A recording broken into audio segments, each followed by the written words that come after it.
యోహాను సువార్త 9లో పుట్టినది మొదలుకొని గుడ్డివాడండి, ఉమ్ము ఊసి బురద చేసి ఆ బురదను వాడి కళ్ళకి రాసి సిలోయమను కోనేట్లోకి వెళ్ళి కళ్ళు కడుక్కో చూపు పొందుతామని పంపిస్తాడు. చూపు వచ్చింది. చూపు వచ్చినందుకు గాను ఊరోళ్ళు మనోడిని నిలబెట్టి పంచాయతీ పెడతారు. పంచాయతీ ఎందుకంటే చూపు వచ్చినందుకు కాదు, ఆ చూపు యేసు ప్రభు ఇచ్చాడు అన్నందుకు పంచాయతీ మీటింగ్ పెడతారు. పెట్టంటారు, ఆయన ఏదో ఉమ్మూసాడు, బురద చేశాడు, ఆ బురద కళ్ళకి రాశాడు, నాకు చూపు వచ్చిందని అన్నీ చెప్పవాకు. దేవుడు నన్ను స్వస్థపరిచాడని చెప్పు, దేవుణ్ణి మయంపరచు, యేసును కాదు. యేసును గురించి నువ్వు సాక్ష్యం ఇవ్వద్దు అంటారు ఆ ఊర్లో వాళ్ళు. అయ్యా దేవుడే బాగు చేసినోడు, దేవుడే, ఇదిగో నన్ను ముట్టినవాడు యేసు దేవుడే, ప్రభువే. దైవశక్తి ఆయనలో లేకుండా ఆయన ఉమ్మికి గుడ్డివాడి కళ్ళు తెరవగలిగే శక్తి ఎక్కడి నుంచి వచ్చింది? కాబట్టి ఆయన దేవుడే, ప్రభువే, నా కళ్ళు ఇచ్చినటువంటి సృష్టికర్తే అని వీడంటే తలా ఒక మాటని వాడిని నానా బీభత్సం చేసి చివరికి ఊళ్ళో నుంచి వెలేస్తారు. మేలు పొంది నాకు సాక్షిగా ఉన్నాడా, లేకపోతే మేలు పొంది ఎంత చెడ్డ ఊరు కావాలే, మనోళ్ళు కావాలే అని నాకు హ్యాండ్ ఇచ్చి వాళ్ళని సెట్ చేసుకున్నాడా? అయితే మనోడు ఊరికి అడ్డం తిరిగాడు, ఊరికి అడ్డం తిరిగాడు. ఏయ్, మర్యాదగా చెబుతున్నాం, పద్దాకలా ఆ యేసు నా కళ్ళు ముట్టాడు, నాకు చూపు వచ్చింది అని ప్రచారం చేశావంటే ఇప్పటికే అతని గురించి బాగా ప్రచారం జరుగుతుంది. ఆయన మెస్సియా అని అదని ఇదని అంతా ఇంత రకరకాల ప్రచారాలు చేస్తున్నారు. మాకు ఒళ్ళు మండుతుంది.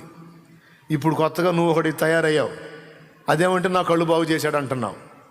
ఇప్పుడు ఉన్న వాయింపుడికే ఆయన గురించి రకరకాలుగా మాట్లాడుతుంటేనే మా చెవులు వాసిపోతున్నాయి.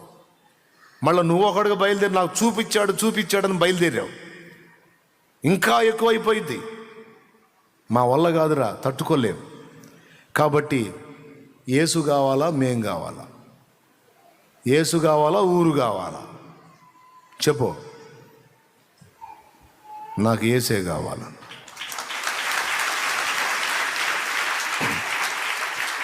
కళ్ళు లేక తడవలాడుతూ గుంటా మెట్ట కానకుండా బోర్ల పడి ముక్కులు మూతులు పగిలి రక్తాలు గారుతా తిరిగారా? జాలుందిరా మీకు? నా చేతిలో అంత రూపాయి వేయటానికి ఎన్ని సణుకోనేసారా మీరు? ఎంత ఏడ్చుకున్నాను రా నేను. నా కంచంలో నేను తింటుంటే అందులో చీమలు పడ్డాయా, దోమలు పడ్డాయా, పురుగులు పడ్డాయా, ఆ పదార్థం ఎలా ఉందనేది చూసినోడు సరే ఫలానా ఆహారం తింటున్నావు ఏంట్రా, ఇందులో ఇది ఉందిరా అని చెబితే నా గుండె ఎంత బాధపడిందిరా. ఇప్పటిదాకా నేను పురుగులు అన్నవి తిన్నానా, పురుగులు తిన్నానా? నా కళ్ళుంటే నేను తినలేను కదరా అది. అలాంటి పదార్థాలు నేను మీ కళ్ళుండి మంచి పదార్థాలు తింటుంటే కళ్ళు కనపడని నేను ఇది పడితే అది తింటున్నాను. జాలి లేదురా మీకు? నేను పడితే దెబ్బలు తగిలినాయి, జాలి లేదు మీకు. నేను భిక్షగాడిలాగా అడుక్కునే స్థితిలో ఉన్నాను, జాలి లేదు మీకు. తినలేనివి తింటున్నాను, మీరు కళ్ళుండి తినలేనివి నేను కళ్ళు లేక తింటున్నా. ఎటు పోవాలన్నా ఏదో ఒక ఆధారం, ఎవరో ఒకళ్ళు దారి చెప్పాలి. మీరు రోజు వెలుగు చూస్తారా? పుట్టిన మొదలుకొని ఇప్పటిదాకా వెలుగంటే ఎట్లుంటుందో నాకు తెలియదురా. కనీసం నాకు జన్మనిచ్చిన నా తల్లి తండ్రి ముఖం ఎలా ఉంటుందో కూడా నాకు తెలియదురా. నా ముఖం ఎలా ఉంటుందో కూడా నాకు తెలియదురా. నా జీవితం పగవాడికి కూడా రాకూడదురా. ఏదో మీ మధ్య అలా నవ్వుతా నేను తిరుగుతూ ఉన్నాను, నా గుండె నిండా ఏడుపే. ఆయన నన్ను చూశాడు రా, ఆయన నన్ను చూశాడు, నా ఆవేదనను చూశాడు, నా ఆక్రందనను చూశాడు. ఆయన శిష్యులు ఇది వీడు పాపం చేశాడు, వీడు పాపం చేశాడంటే ఈ పనికి మాలిన ప్రశ్నలు కాదని నన్ను పిలిచి నాకు కళ్ళు ఇచ్చాడు ఆయన. ఈరోజు నా తల్లిదండ్రిని చూశాను, మీ ముఖాలు చూస్తున్నాను, నేను ఈ లోకాన్ని చూశాను, ఈరోజు నీ వెలుగును చూస్తున్నాను. కాబట్టి నా మేలును ఆశించకుండా నా కీడును కోరిన మీకంటే మీ ఊరోణ్ణి, మీకు చెందినోడిని, మీకు బంధువుణ్ణి, మీకు అన్నిటికీ కావలసినోడిని నేను. కానీ ఆయనకి ఏమీ కాను. వెతుక్కుంటా వచ్చి నన్ను బాగు చేసిపోయాడు రా. హల్లెలూయా, హల్లెలూయా. వెతుక్కుంటా వచ్చి నన్ను ముట్టి వెళ్ళాడు. ఆయన కోసం కాక మీకోసమా? వెలేస్తారా నన్ను? వెలేస్తారా? మీరు నన్ను వెళ్ళేసేది ఏందిరా? ఈ ఊరు మొత్తాన్ని నేనే వెలేసి వెళ్ళిపోతున్నా పడే అని పోయాడు. మీరు నన్ను వెళ్ళేసేది ఏంది? మీ బంధ. యేసు ఎప్పుడైతే నాకు దొరికాడో అప్పుడే నేను మిమ్మల్ని మొత్తాన్ని వెళ్ళేసాను. మీరు నన్ను వెళ్ళేసేది ఏంది? నాకు యేసు చాలు, ఆయన చాలు. ఇప్పుడు ఈ బాధ అంతా ఏంటంటే, ఇంత చేసి కళ్ళు బాగు చేశాడు. ఆయన ఇచ్చిన కళ్ళతో అన్నీ చూస్తున్నా, నీ దరిద్ర మొఖాలన్నీ చూస్తున్నా, కళ్ళు ఇచ్చినోడిని చూడలేకపోయా. ఇప్పుడు అది ఆయన బాధ. ఆ దరిద్రులు పానిచ్చారా వాళ్ళ పంచాయతీ వాళ్ళు? అరే నన్ను ఒక్కసారి ఆయన చూడండిరా, ఆయన వెళ్ళిపోతాడ్రా, ఒక్కసారి చూడండిరా అంటే వీళ్ళ పంచాయతీ. దరిద్రులని బాధపడతా నిట్టూర్పులు విడుస్తూ ఊరు బయట కూర్చుంటే ఆయనకి మరుగై ఉంటుందా? ఎరగడు. ఇన్ని ఎరిగినోడు అది ఎరగడు. ఇదిగో వెతుక్కుంటూ ఆయన దగ్గరకు వచ్చాడు. వాళ్ళ దగ్గరకు వచ్చాడు.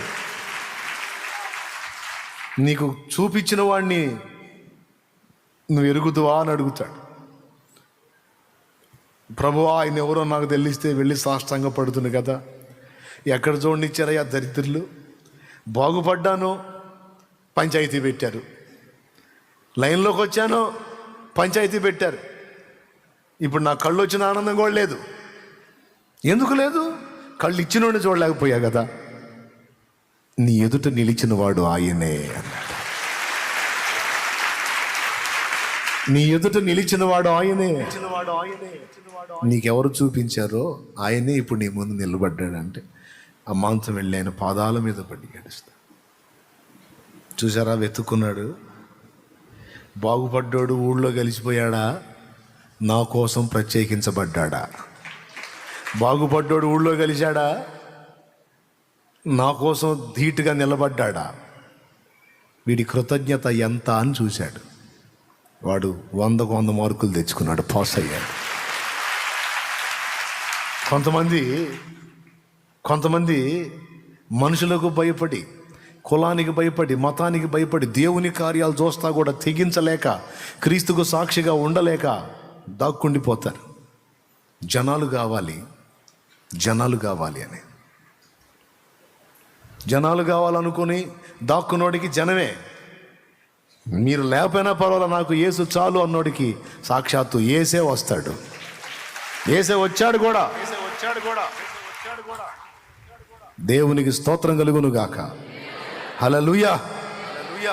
యేసే వచ్చాడు. చాలామంది జీవితాల్లో అలాగ ఆయన రావటం జరిగింది. రియల్గా వచ్చి కనపడి మాట్లాడి కార్యాలు చేసి వెళ్ళటం కూడా జరిగింది. నమ్మరు, నిజం. చాలా సాక్ష్యాలు చెప్పా గతంలో నేను, ఇంక అవసరం లేదు. ప్రార్థనా విజయాల్లో ఉన్నాయి, చూసుకోండి. గుండాబతిని దేవదానం అనే దైవజనుడు యేసయ్య మా ఇంటికి వచ్చాడు అని రాశాడు ఆయన బుక్లో. కావాలంటే మా ఊరికి కూడా పోయి అడగండి, ఆ సాక్ష్యం నిజమో కాదో వాళ్ళే చెబుతారు అన్నాడు. మొన్న ఈ మధ్యకాలంలో ఫోన్లో మాట్లాడారు ఆయన. మాట్లాడి, నేను చెప్పటం కాదు తమ్ముడు, వెళ్ళి మా ఊర్లో అడగండి, అది జరిగిందో లేదో మా ఊరే సాక్ష్యం చెప్పింది అన్నాడు.